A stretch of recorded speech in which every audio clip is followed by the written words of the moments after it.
Tänase päeva energiat võivad olla natukene siia-sinna ja igale poole laiali valguvad selles mõttes, et võib-olla, et sa oskad iseenda eest nii hästi seista, et sa ei saagi aru, kuidas võib-olla mõni tahab sulle mingisuguseid jamasid tekitada või siis teisest küljest on see hetk, kus sa ei saa aru, miks kõik asjad täna on kas vastukarva või igasugustest pisikestest asjadest tekivad tülid või sa ise oled ärritunud igasuguste asjade peale, et märka seda energiat, mis võib-olla võibki ärritada ja kui sa oskad seda juba enne nii-öelda teada, et tänasel päeval võib olla siukseid ärritavaid hetki rohkem kui võib-olla tavaliselt, siis oskad ka ennast paremini hoida sellistest hetkedest nii-öelda kas eemal või oskad nendest paremini läbi minna, ilma et sa tekitaksid suuremat probleemi nii endale kui ka teistele. Et vaata,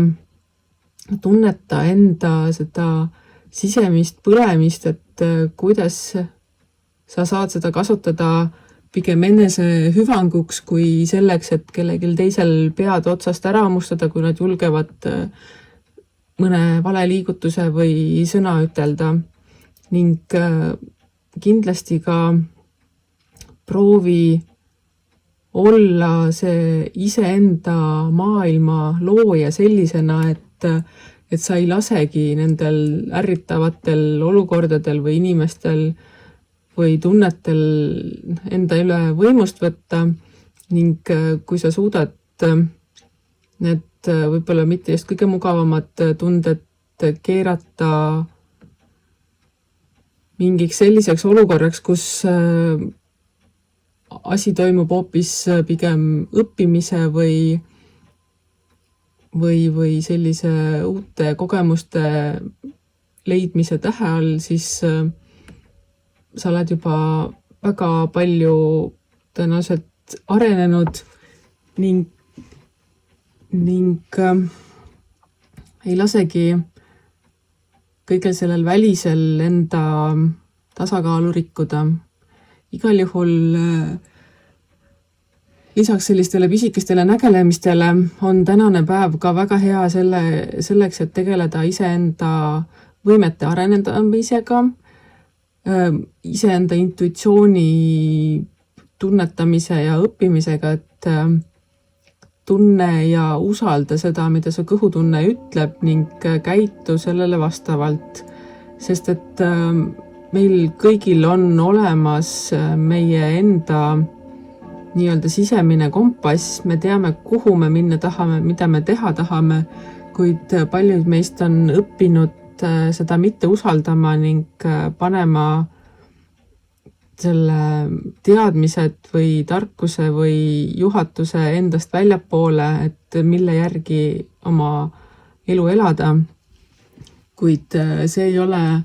tõenäoliselt kõige mõistlikum tänase päeva nii-öelda tegevus just selle tõttu, et sa ei pruugi aru saada, et kas see impulss, mis tuleb väljapoolt, on selline, mis sind kuidagi aitab ja teisest küljest ka see, et kui see impulss tuleb, et sa vastad sellele samamoodi väljastpoolt tulnud õpetuste abil, siis võib-olla need ei ole enam omavahel nii-öelda kooskõlas, et kõik see, mida sa siiamaani oled teadnud, et toimib, ei toimi enam ning selle tõttu on vaja hakata otsima uusi võimalusi ning uued võimalused ei tule väljapoolt enam, tulevad sinu enda sisemusest, sa pead hakkama kuulama enda sisehäält sellel osal, kus sina puutud kokku erinevate olukordadega ning sisemine ütleb sulle, kuidas nendega toime tulla ning mida sa peaksid ette võtma selleks, et sul endal oleks võimalikult hea siit kohast edasi minna. nii et õpi tänasel päeval, harjuta seda, kuidas sa kuulad iseenda nii-öelda kõhutunnet, kuidas sa reageerid sellele, mida ta sulle ütleb, kas sa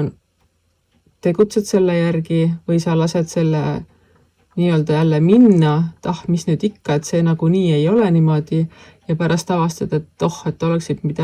pidanud ikka kuulama. Seega vaata, proovi,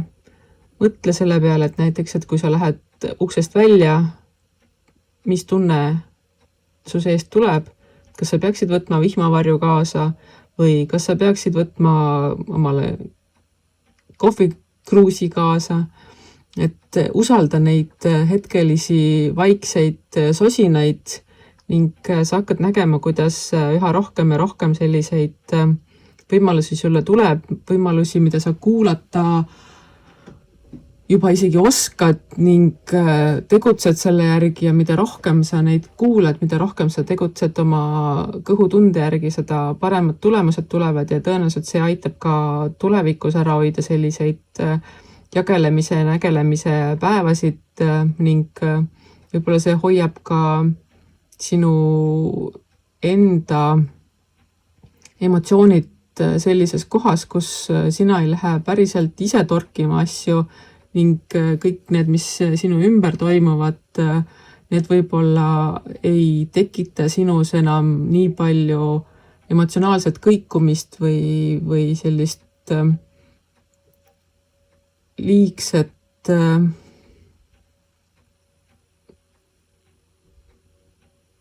valu ning sellega